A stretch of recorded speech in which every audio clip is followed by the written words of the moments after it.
All right, good morning, everyone. We are now joined by Daniel Suarez, driver of the number 99 for Trackhouse Racing. We're going to start our media availability portion here in Kansas, and we'll go right to questions. So if you have a question for someone, please raise your hand, and we'll get a wireless mic to you. Who wants to kick it off? Okay, thank you. All right, we'll go to Dustin in the back, and then Dustin up front. Dustin Albino, JC.com. Daniel, you've got one top 10 here and 11 starts in the Cup level. What is it about this track that's kind of been difficult to get a handle of? I don't know. I wish I knew. It's been a difficult place for me in the past, but this year has been different. Last time here, we were running top 5 when I had a flat tire, so and I felt like we're gonna have a shot to give a fight to the Toyotas for the win, but already, we didn't make it to that point. But I feel that the next gen car has changed a lot. The history, in the previous races, results and stuff like that. So, but yeah, I mean, in general, in the past, it wasn't a great place for me. But I truly believe that right now is quite different. I actually feel that we're going to be contending for the win this weekend. We'll go to Dustin in the front here, and then Brett over here.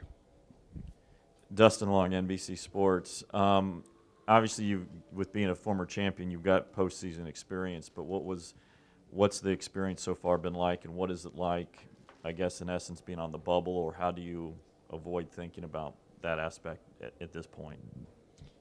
Yeah, I mean, really, I think the secret is not to think about it. At the end of the day, there is a lot of stuff going on, around the playoffs, a lot of pressure, a lot of media obligations, a lot of stuff going on. But at the end of the day, when we put the helmets on and we go to race, it's exactly the same thing. It's not different than Kansas 1 in the spring to Kansas right now to in the playoffs. So, you have to trying to be smart, trying to control what you can control. At the end of the day, I can only control one car, and that's the 99 team, and I cannot control what everyone else does or don't do. So I have to be smart, control what I can control, and put all my energy and effort into maximize the results for the 99. Also, after last weekend's race, you were a bit outspoken about the 20 car, saying, hey, you owe him one for what happened during that race. A week later, has anything changed in terms of your mindset, or you still stand by what you said after the race? No, nothing has changed. But once again, that's a perfect example of I have to control what I can control. And last week, I couldn't control what the 20 was going to do. I felt like we were very, very lucky that we were able to finish the stage and continue with minor damage. The car wasn't the same. The toe in the right rear tire was messed up after that. But, you make decisions as a race car driver, and you have to live with those, and that's the way he races. And, something that is very, very general in the Cup garage is that you're going to race people, and you have to expect those people to race you the same way back. If that's 100% clean, with a little bit of respect, very aggressive, that's the rule of the game. And I feel like it's going to be no different in this time. Obviously, I'm not thinking about it too much, but definitely I won't forget what happened last week, because it could have been way, way worse. I feel like I got very lucky. We'll go to Steve in the back.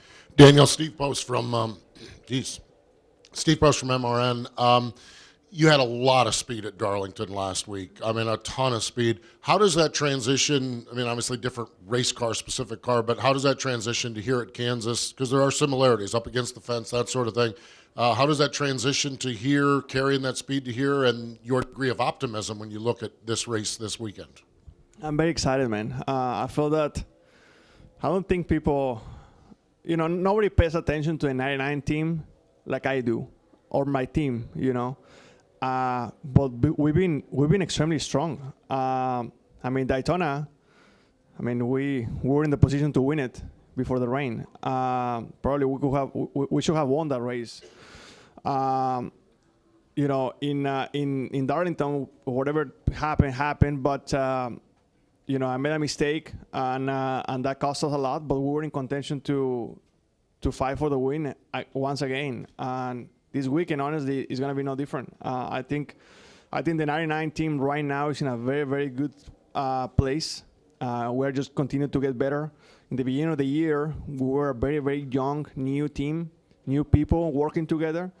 And right now, we are just gelling more and more and more. So I'm excited for everything that we're doing. The results on paper, they don't look that great right now, but the speed has been, I've been extremely pleased with the speed that we have had. So really looking forward to continue that. Any other questions for Daniel? We'll go right there and then back to Dustin. Justin Parmer, KCOU. Daniel, what's probably going to be the biggest difference between the race here in the spring and the race here tomorrow? That's a good question. I think that the biggest difference will be all the developing that the teams have done. If you think about it, in the spring, the 45 team won the race in a very, very strong way in stage 3. And I don't think there was a best car than the 45 in the last stage. If that team was bringing exactly the same car to this race, I don't think he could have run. I don't think he will be able to run in the top 20. Like, the teams have got so much smarter, and they have got so much developing in a few months. It's crazy to me, and that just continues to go. And I felt that the biggest difference would be the develop and that we have done in the last few months. I think I was expecting the race to be hot. Obviously, it won't be that way. It's actually a little chilly. But, with that being said, we may end up racing with the same temperatures than a few months ago in the spring. So I think the biggest difference will be all the developing that teams have done throughout the last few months. Go back to Dustin up here. Dustin Long, NBC Sports. Next week, Bristol. Obviously, you guys have run there, but it was on dirt. So it's a brand new, I guess, racetrack in a way. What kind of a challenge and unknown is there with this car with being on the concrete there? That's a very good question, Dustin, because the only racetrack that we have been that is similar to Bristol, but not the same by any means, is Dover. Nobody really knows what to expect in Bristol. It's a racetrack that it just is by itself. It's completely different than everything else, and it's a tough place. And with 20 minutes of practice, if you miss it during the week, you're gonna have a long weekend, a long 500 laps. So I love Bristol. It's actually one of my favorite racetracks, and I'm really looking forward to a challenge. But it would be nice to have a very strong weekend here in Kansas and go to Bristol a little bit more relaxed when it comes to points. Like I said, I'm not really thinking about it too much once I'm in the race, but during the week there is a lot of conversations about that. So yeah, I think it's gonna be important the week that we do during the week to be able to head to Bristol, because nobody really knows what is gonna work in Bristol, just because it's so different than everything else that we have done. And I'm also just curious, just from a competitor's point of view, to see what the uncertainty, I guess, that Kyle Busch has gone through this summer, and to see somebody of his caliber to kind of have that uncertainty for such a long time. What's kind of your perspective? I mean, obviously you've kind of gone through different things. I'm not saying they're the same things at all, but I'm guessing you probably have a more unique perspective than I would or anybody else was, and how you've kind of viewed what he's had to go through this summer. No, totally, Dustin. And I mean, right now I say fortunately, but fortunately and unfortunately, I've been in those situations in the past, and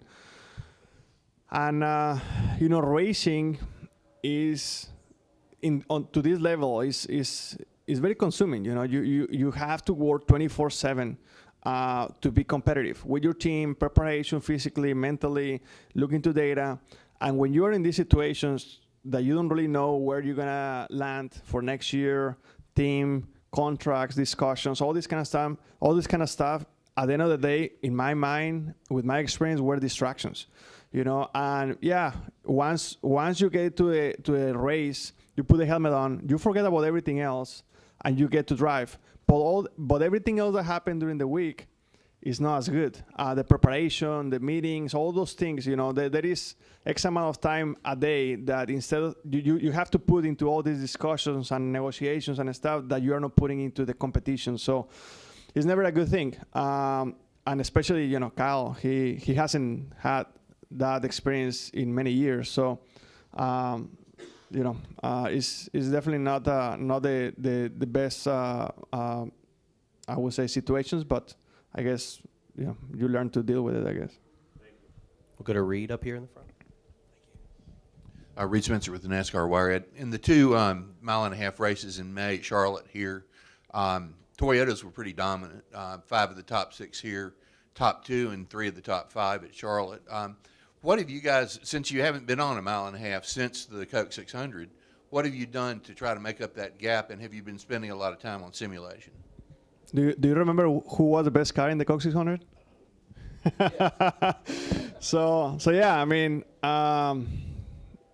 listen, I think that everyone has worked very hard, and honestly, you know what Toyota has been able to do in the last few months, it's been very good. You know, they were not as good a few months ago, and now they have a pretty good package, whatever they were able to figure out. But I think that, you know, everyone in the Chevy camp, they have done a very, very good job just to continue to develop. I felt like we started the year as, I would say, the leader group in some of the racetracks, and then some of these guys, they were playing catch up, and some of these, like Toyota, they're already there with us, at times even a little bit better.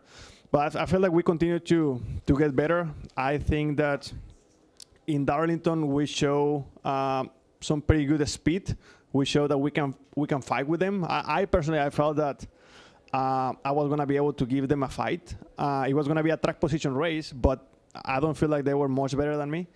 And I feel like hopefully, you know, here in Kansas is going to be similar. You know, that we can fight, you know, in a level field. But I guess just time will tell. But I feel very confident. Honestly, everyone at Chevrolet, GM, they have done an amazing job. Trackhouse Racing with the 99 team and the 1 team, we have been working together very, very hard to continue to move forward. And I feel confident of where we are right now to continue to fight. We'll go to Dave in the back. Dave Moody from MRN. Kind of a 2-part question here. You've obviously know what it's like to fight for and win a championship in a NASCAR National Series. Can you compare and contrast what you're going through now to what you went through then? How much more stressful, if it is? And then also, does having won the Xfinity title give you a better idea what you're in for here in the next 8 or 9 weeks? Yeah, that's a good question. I think that, you know, if you really think about it, it's the same thing. It's exactly the same thing. The process is the same. The system is the same. What you have to go through is the same. The only part that is actually very different is the level of competition. But everyone is better, you know, and everything is more difficult. But the system, the pressure, and the stuff that you have to do, how you have to be smart, how you have to pick and choose your battles, the same thing. So, you know, I feel actually fortunate that I had the experience in the past to live an experience and learn from those from that championship battle in 2016, and it's been fun. You know, if it wasn't because of that, probably right now we feel a little bit more like, okay, man, what is next? You know, what is going to happen next? I feel like at least I've been there before.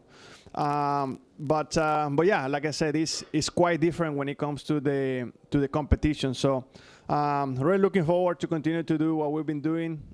We have to, like I said, control what we can control. The 99 team has been doing an incredible job. Everyone is very calm. Everyone is very relaxed. We are taking one day at a time, and I felt that we're going to be in good shape. I truly believe that. I feel like the playoffs are coming in a very, very good time for Trackhouse Racing. All right, Daniel, thank you very much for your time, and best of luck this weekend. Thank you, guys. Have fun.